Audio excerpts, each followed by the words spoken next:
Il est temps de vous informer, mesdames et messieurs. Bienvenue à cette grande édition du journal dont j'ai le plaisir immense de vous la présenter. À l'Université pédagogique nationale, le chef de travaux, Joseph Bitumba, de la faculté des sciences économiques et de gestion, a soutenu publiquement sa thèse de doctorat sur la déviation des personnes humaines et son implication sur la croissance et performance des finances des entreprises du secteur public en République démocratique du Congo. Et les signé Georges Dilumbi. C'est devant un jury composé des éminents professeurs que le chef des travaux, Joseph Bitumba, de la faculté des sciences économiques et de gestion de l'UPN, a soutenu sa thèse de doctorat sur la déviation de ressources humaines et son implication pour la croissance et performance de finances des entreprises du secteur public en République démocratique du Congo. Dans son argumentaire, le récipiendaire a relevé que son travail a poursuivi comme objectif d'évaluer comment la déviation des ressources humaines s'implique et s'interfère dans le processus de la production d'une entreprise et par conséquent dans la performance et croissance de celle-ci dans un pays comme la RDC. Après discussion de résultats et vérification des hypothèses, le travail relève que le taux moyen de réalisation des entreprises par rapport à leurs assignations s'élève à 86,63%, inférieur à 100% à cause des effets de la déviation des ressources humaines. L'augmentation de 1% de la déviation des ressources humaines entraîne une diminution générale des 10,72% de la production. La majoration de 1% des salaires de fonctionnaires entraîne une augmentation de 2,91% de la production. À cet effet, a-t-il poursuivi, l'étude propose le modèle théorique de gestion Joseph Bitumba Masumbuko en sigle JBM afin d'améliorer la stratégie managériale des entreprises sous examen. Un brillant exposé qui lui a valu le titre de docteur en sciences économiques et de gestion avec mention la plus grande distinction. Quant du résultat, les lauréats est revenu sur ses recommandations. La première des solutions, c'est il faut multiplier les contrôles internes. Avec les contrôles internes, on va détecter les poches de ces déviations. Il faut lutter. Il faut les combattre. Il faut utiliser les salaires comme politique de gestion. Parce qu'il y a de ces entreprises qui négligent les salaires. Or, les salaires, c'est un moyen qui stimule les agents au travail au bon sens.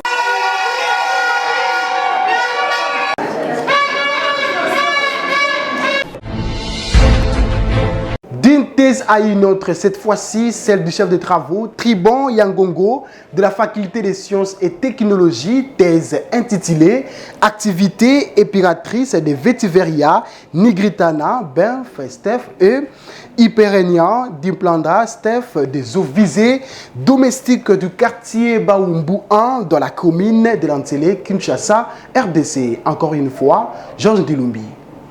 Dans l'économie de son travail intitulé Activité épuratrice de Vetiveria nigritana bet staph et Hyparenia diplandra staph des eaux usées domestiques du quartier Baumbu dans la commune de Lantélé à Kinshasa RDC, le chef des travaux Triban Yangongo de la faculté des sciences et technologies de l'UPN a stipulé que pendant 12 mois, 192 échantillons venant de la microphytostation ont été analysés. Les taux d'abattement de messe dans la microphytostation durant la période d'étude est de 94,1% pour les filtres plantés des Vetiveria nigritana, de 87,9% pour le filtre planté d'Hyparenia diplandra et de 79,1% pour les témoins.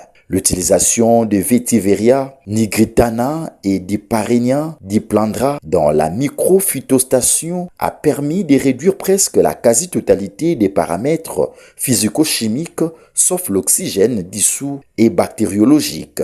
Le résultat des eaux usées domestiques avec Vetiveria nigritana et Hyparenia diplandra sont conformes à la norme de régie exigée par l'OMS, à la norme algérienne et la norme congolaise de régie. Le résultat des différents abattements sont aussi confirmés par la grille des qualités simplifiées normalisée par l'OMS qui montre un échantillon des qualités des eaux usées brites par rapport aux eaux usées épurées. Au terme de son évaluation et la délibération du jury à huis clos, le récipiendaire a réussi avec la mention grande distinction, motif de son couronnement par le secrétaire général à la recherche de l'UPEN pour la jouissance de son nouveau titre. En sortant de la salle, le nouveau docteur en sciences a précisé ce qui suit. Ce travail permet de traiter les eaux usées qui étaient l'autre fois sans valeur, qui peut être utilisées aujourd'hui plusieurs fois.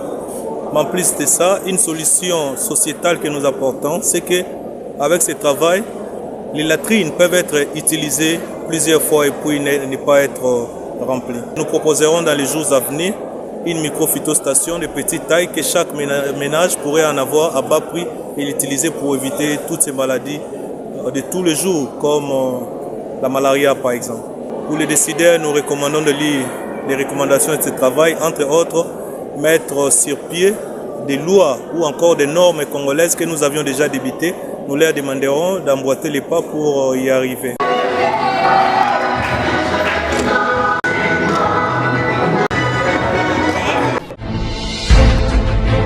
Dans la province du Kasaï central, l'université de Kananga, que dirige le professeur ordinaire Nyoka Mapongila, a organisé la double cérémonie de collation des grades et clôture de l'année académique 2024-2025 dans une ambiance bon enfant. Georges Dilumbu vous propose cet élément. Cette cérémonie s'est déroulée en présence des autorités politico-administratives, des autorités académiques et scientifiques, parents et lauréats. Près de 1000 lauréats, diplômés d'études approfondies, masters, licenciés selon les systèmes PADEM et bacheliers, ont été concernés par cette double cérémonie organisée dans le strict respect du calendrier académique. À travers son discours sur la politique générale, le recteur de l'UPECAN, le professeur ordinaire Frédéric Nyokamupangila, rappelle l'engagement du comité de gestion à veiller à la formation des qualités, invitant à même occasion les lauréats à porter haut les flambeaux de l'UPECAN. Le comité de gestion a comme devoir de continuer à travailler pour viabiliser l'établissement. Équipement laboratoire, formation du personnel, etc. Nos filles et nos garçons que nous allons diplômer bientôt. Vous avez été à l'école du savoir, l'Université pédagogique de Kananga, ayant pour devise éduquer et former. Nous estimons que vous allez faire votre cette devise dans votre vie professionnelle. Les systèmes PADEM s'étant arrêtés, le secrétaire général académique rappelle les efforts constants fournis pour l'adaptation au système LMD. Nous continuerons de veiller aux ressources pédagogiques qui sont à même de favoriser une formation de qualité à nos étudiants. La connexion Internet à haut débit est déjà là, la bibliothèque centrale est là, les bibliothèques facultaires et les départements et un cybercentre est disponible et les laboratoires sont là. Pour le professeur ordinaire Frédéric Nyokamupangila, l'UPECAN, qui dispose de 110 professeurs docteurs à thèse propre et des équipements nécessaires, est résolument engagé dans la formation des scientifiques ayant double vocation, technoscientifique et pédagogique. Donc dans la formation, ils ont une double expertise, technoscientifique et pédagogique. Un nouveau-né dans la bibliothèque congolaise, il s'agit de l'ouvrage intitulé « L'arbitrage en République démocratique du Congo à l'aune de l'OHADA ».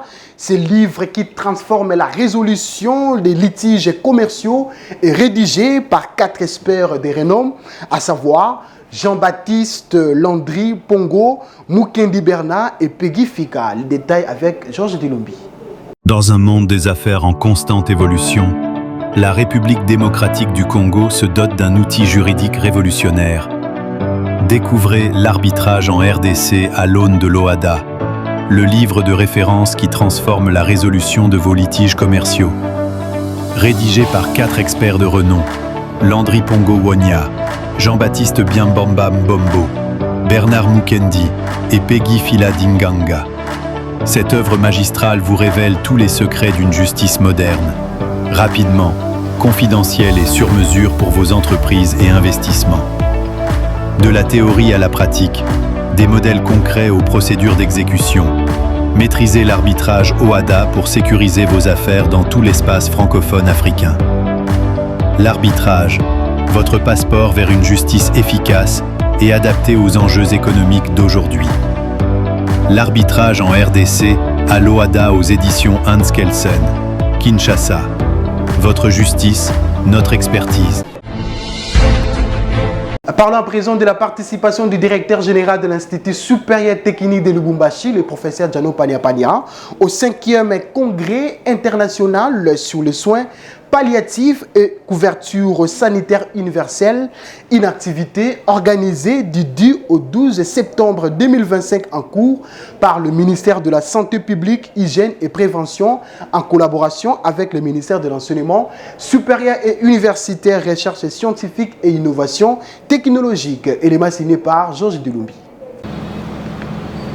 C'est avec fierté et dignité que le professeur Janon Pagnan, directeur général de l'Institut supérieur des techniques de Lubumbashi, ISTEL en sigle, a pris part active à cette 5e édition du Congrès international sur les soins palliatifs en République démocratique du Congo. Une activité organisée du 10 au 12 septembre 2025 à Kinshasa par le ministère de la Santé publique, Hygiène et Prévention en collaboration avec le ministère de l'Enseignement supérieur et universitaire et de la Recherche scientifique et technologique sur les thèmes soins palliatifs et couverture sanitaire universelle. Cependant, une série d'interventions liées aux soins palliatifs en RDC a marqué l'ouverture de ces assises. Après l'allocution notamment du Dr Yuma Ramazani, secrétaire général du ministère de la Santé, et celle du professeur Régi Aoubri, le Dr Devos Kabamba a nourri l'assistance sur les soins palliatifs à la croisée des chemins dans la zone de santé de Limete. À la suite du discours de M. Anselme Kananga, le professeur Janon Pagnan,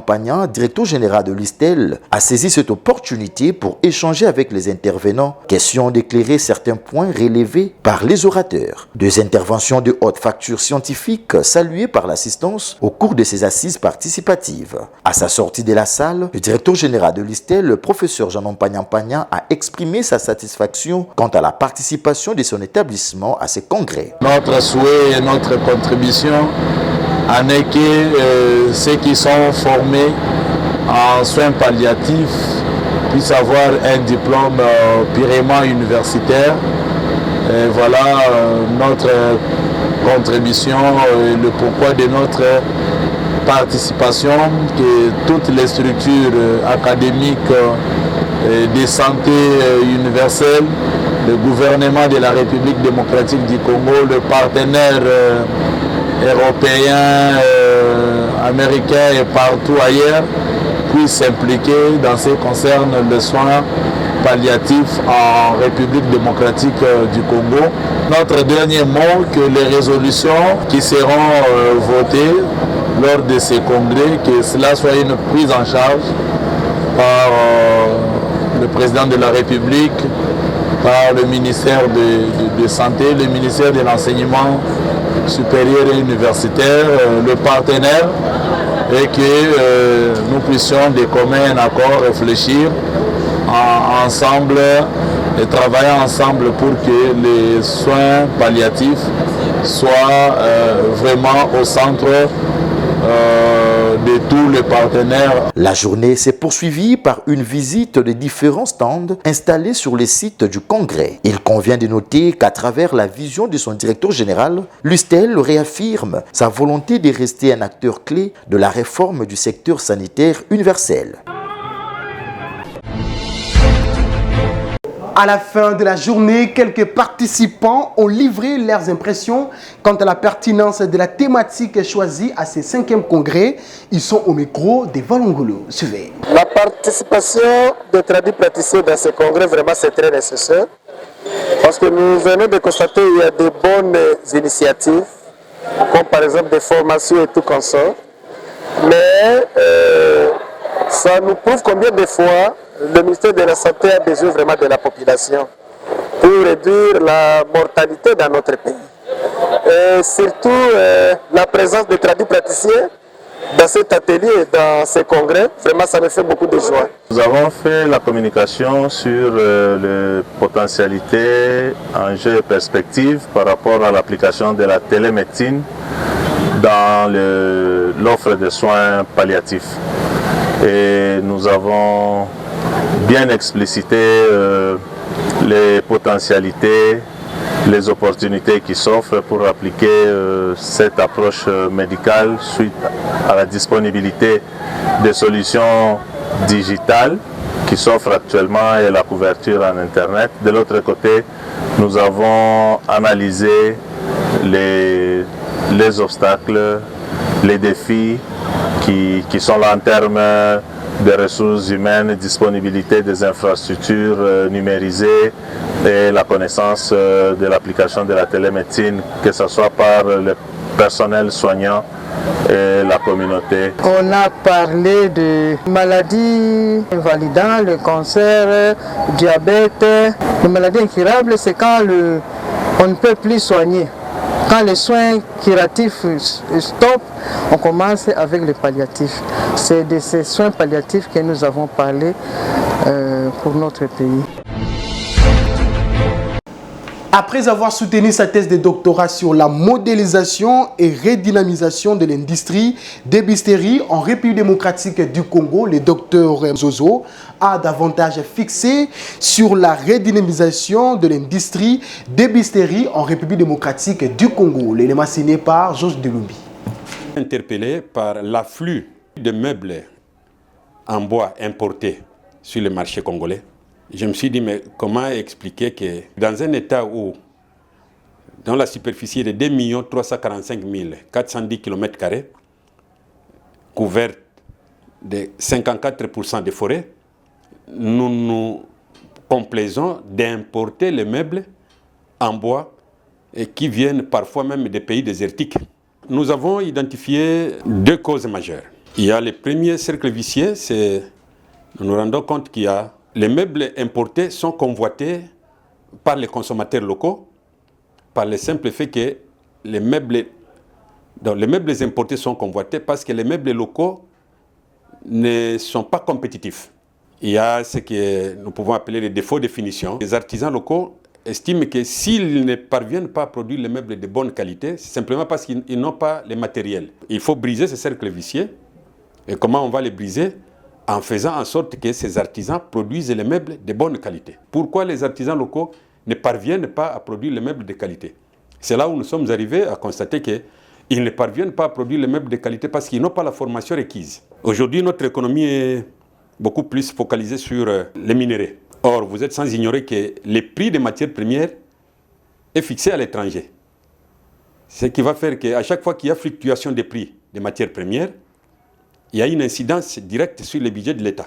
Avec ce que nous avons déjà comme clientèle potentielle, si nous prenons ne serait-ce que l'écart de ces 100 millions qui peut constituer notre clientèle potentielle, vous allez vous rendre compte que le gain est important et ce gain-là va renflouer nos caisses. D'où notre démarche d'envisager de créer les institutions supérieures en menuiserie. Je vais demander à tous ceux qui veulent prester dans ce secteur-là de prendre le courage d'apprendre d'abord. Je suis moi-même menuisier de formation. À plus de 80% ou 90%, ce sont les meubles de très mauvaise qualité.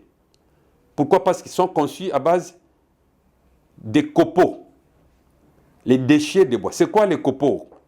C'est-à-dire quand on prend par exemple des grumes, on en tire les planches, ce qu'on appelle les bois massifs. On va retirer la planche à bois massif.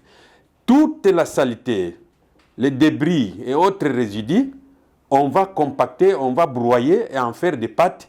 Et ce sont ces pâtes-là qui vont constituer les soubassements et ils vont plaquer pour en faire des meubles. Mais il va falloir envisager aussi d'exporter. C'est-à-dire nous aurons à exporter, comme les autres viennent avec leurs produits ici. L'Observatoire congolais pour la gouvernance locale a réuni ce vendredi 12 septembre 2025 au Musée national plusieurs acteurs autour d'une tribune citoyenne axée sur le thème Beau test zéro application, quel avenir pour la décentralisation en République démocratique du Congo. Suivez. La salle de conférence du Musée national de Kinshasa a servi de cadre ce vendredi 12 septembre 2025 à une conférence débat organisée par l'Observatoire congolais pour la gouvernance locale, OCGL en sigle. En partenariat avec la fondation Friedrich Ebert Stiftung, le thème retenu était « Beau texte, zéro application, quel avenir pour la décentralisation en RDC ?» En RDC, l'activité a réuni plusieurs personnalités de marque issues du monde politique, académique et institutionnel. Dans son mot d'ouverture, le coordonnateur de l'OCGL, M. Jonathan Chouka, a souhaité la bienvenue aux participants tout en rappelant l'objectif de cette tribune citoyenne. Ensuite, le représentant de la fondation Friedrich Ebert Stiftung, Constantin Grund, a pris la parole pour présenter la mission et les actions de cette organisation en RDC. Les échanges se sont articulés autour de 2 panels. Dans le premier, Mme Lolita Nganga a retracé l'historique de la décentralisation. Elle a expliqué les principes de la CETAD et les 7 axes du CECIMOD. M. Tango Mamou Dekereza a quant à lui abordé les responsabilités politiques et institutionnelles du ministère de l'Intérieur et de la décentralisation dans la mise en œuvre du processus en soulignant les enjeux, limites et perspectives. Pour sa part, M. Alfred Mugeni a exposé sur la contribution de la cellule technique d'appui à la décentralisation dans le suivi et l'opérationnalisation des entités territoriales décentralisées. Le second panel a donné la parole à Mme Antoinette Lokomba, conseillère communale de Makala, qui a insisté sur les cadres légaux et l'effectivité de la décentralisation en RDC. Mme Grace Lula a évoqué les enjeux de genre dans le processus, tandis que le professeur Ursule Lelo a présenté une évaluation des risques systémiques liés à la gouvernance locale. Enfin, le professeur Anse Memeya a développé l'idée de la société d'économie mixte locale comme mécanisme d'implémentation réaliste et durable de la décentralisation. Une série de questions-réponses a permis d'enrichir les débats. Et le coordonnateur de l'OCGL et les représentants de la fondation Friedrich Ebert Stiftung ont donné la pertinence de cette activité. Il avait plu à l'Observatoire congolais pour la gouvernance locale avec son partenaire, la fondation Friedrich Ebert, d'organiser ces cafés citoyens autour de la thématique décentralisation pour essayer d'évaluer les processus. Et comme l'ont dit les panélistes, ça fait 20 ans que le processus ou la réforme sur la gouvernance territoriale avait déjà été engagée. Mais jusqu'à ce jour, nous constatons qu'il y a un statu quo, les choses n'avancent pas. Et il devenait de plus en plus important de pouvoir réunir les acteurs qui évoluent dans le secteur afin de discuter sur les difficultés, les défis qui bloquent la mise en œuvre de la décentralisation. La décentralisation, ça fait partie de notre ADN en Allemagne, on peut dire, et nous avons beaucoup d'expériences à partager pour le bien de tout le monde. Je souligne cela effectivement parce que souvent les organisations étrangères viennent ici pour donner des leçons, quelque sorte, mais ce n'est pas ça du tout, c'est le partage d'expériences de nos mauvaises expériences aussi que nous avons certainement en Allemagne depuis quelques années, mais nous avons pu rectifier quelques aspects chez nous aussi. Parlons de la double cérémonie de collation des grades et clôture de l'année académique 2024-2025 organisée à l'Université adventiste au Congo. La cérémonie a été présidée par le professeur Lebonchi Pekadima en présence des autorités de l'Église et les invités des marques. Suivez. C'est une cérémonie riche en couleurs, marquant la clôture de l'année académique au sein de l'Université adventiste du Congo. Après la prière et les rapports académiques faits par le secrétaire général académique, le professeur Lebonchi Pekadima, recteur de cette alma mater, a fait la politique générale de cette institution. Dans son discours de la politique générale, le recteur a présenté quelques réalisations depuis son arrivée à la tête de cet établissement. Cette année académique n'a pas été sans difficulté, mais celle-ci ne pourrait justifier un abandon de responsabilité. Encore moins un découragement de notre part. Au contraire, nous y affirmons notre ferme détermination à relever les défis auxquels nous sommes confrontés. Ils sont nombreux. transformation collective de notre alma en une université rayonnante et productrice. Formation solide répondant aux besoins et attentes de la société et de l'Église, en passant tous les domaines de la vie humaine. Formation d'une élite compétente par son savoir-être, faire et servir.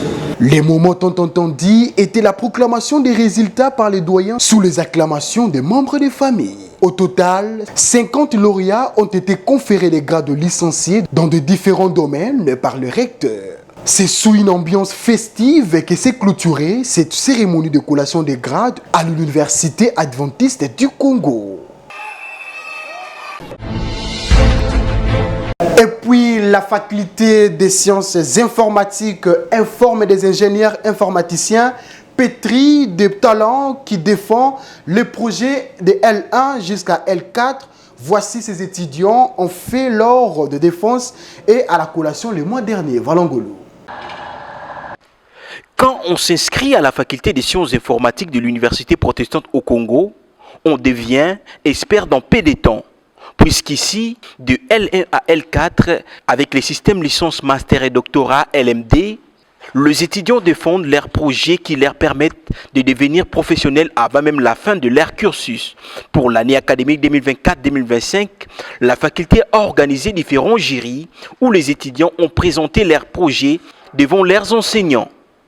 Répartis en 3 départements, génie informatique, système informatique et intelligence artificielle, la faculté a vu, après ses soutenances, ses lauréats participer à la collation des grades académiques à la cathédrale du Centenaire protestante. Il va prendre le route aérien de Victoire vers Zanu, ça sera aérien, et puis le route terrestre, ça sera toujours comme ça. Pour juste l'atténuation des embouteillages. Les étudiants sont ainsi passés de la théorie à la pratique, présentant divers projets grâce au Centre de recherche en intelligence artificielle et en génie informatique, CRIAGI. Cette faculté est dirigée par les professeurs David Koutangila Mayoya, doyen, et les professeurs Pessi Mampouya, vice-doyen, qui s'engagent à offrir les meilleurs pour former une jeunesse talentueuse. Les inscriptions pour l'année académique 2025-2026 sont ouvertes à la faculté des sciences informatiques de l'UPC jusqu'au 15 septembre cette année en cours. Le place étant limité, inscrivez-vous dès maintenant. La fin de cette grande édition du journal universitaire de la caméra, Silver Salabiakou, une réalisation de Dr Lema, toujours sous la coordination de l'honorable coordonnateur André Mouchongo Machara. Chers téléspectateurs, vous et nous, à la prochaine édition. Bon début de week-end.